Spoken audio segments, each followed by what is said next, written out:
फिर से आपका राजस्थान जीके के शॉर्ट रिवीजन बैच में आपका स्वागत है। मात्र 3 या 4 मिनट लूंगा और महाराणा सांगा आप लोगों को एक नज़र में देखे जाऊंगा। सवाल भी आपका बन जाएगा, समझ में भी आएगा और ये कमाल है आप लोगों के शॉर्ट नोट्स के। जरा देखिए किस तरीके से आप लोगों को तैयारी करनी चाहिए और किस तरीके से आपका रिविजन होना चाहिए। महाराणा सांगा हम लोग कहेंगे।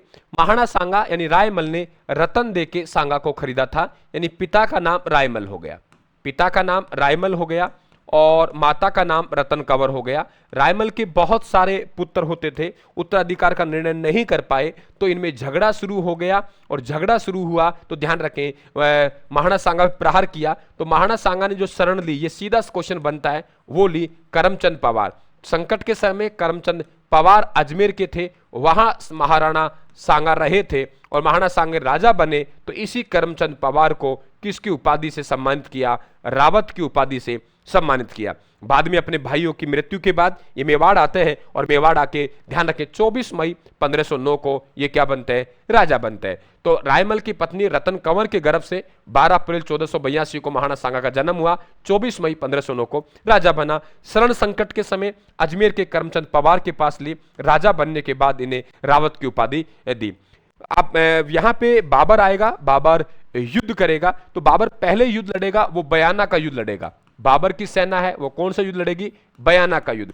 बयाना का युद्ध है वो 16 फरवरी 1527 को लड़ा जाएगा और उसके 1 महीना और 1 दिन बाद यानी 17 मार्च, कितना मार्च?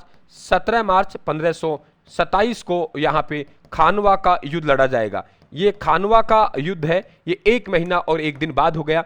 बयाना के युद्ध में महाराणा सांगा जीत जाएगा, महाराणा सांगा की सेना जीत जाएगी, बाबर की सेना पराजय होगी। यहाँ पे खानवा का युद्ध है 17 मार्च 1527 को भरतपुर में युद्ध होगा तो इसमें महाराणा सांगा का सेनापति है वो असन खां मेवाती है और महाराणा सांगा का छत्र धारण करेगा वो झाला अज्जा है। यहाँ पे बाबर के द्वारा तुलुगमा पद्धति का प्रयोग किया, तोपों का प्रयोग किया।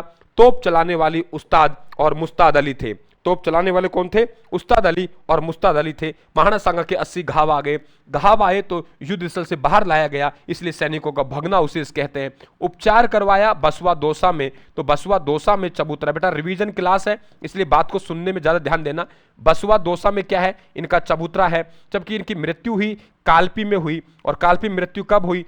30 जनवरी 1528 को, जबकि इनकी छतरी है वो मांडलगढ़ भीलवाड़ा में है क्योंकि दाह संस्कार यहां हुआ और ये छतरी का निर्माण अशोक परमार के द्वारा करवाया गया था।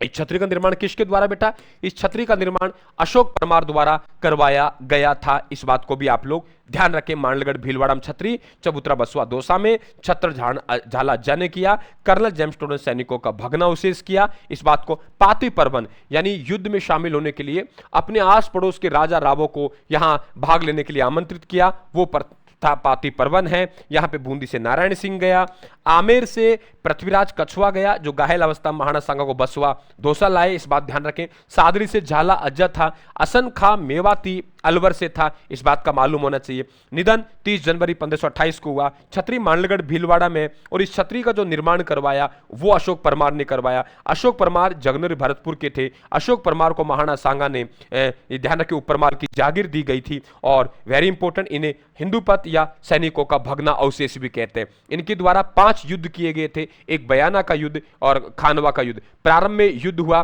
खातोली का, बाड़ी का, जिनमें इब्राहिम लोदी को पराजित किया 1718 में। फिर गागरोन का युद्ध हुआ 1519 में जिसे मालवा के शासक महमूद खिलजी प्रथम को पराजित किया। फिर बयाना का युद्ध हुआ जिसे पराजित किया। प्रारंभिक चारों युद्ध जीत जाते हैं, अंतिम युद्ध 17 मार्च 1527 को खानवा का युद्ध हार जाते हैं। इस प्रकार के आप लोग बिल्कुल हमारे साथ जुड़े, बेहतर से बेहतर स्कोर देने का आप लोगों को प्रयास करेंगे। कैसा लगा हमारा प्रयास ये आप हमें कमेंट बॉक्स में बताएंगे। और एक सवाल, महाराणा सांगा के बाद राजगद्दी पर कौन बैठा? ये कमेंट बॉक्स में आपको बताना है। महाराणा सांगा के बाद राजगद्दी पर कौन बैठा ये आपको कमेंट बॉक्स में बताना है। धन्यवाद।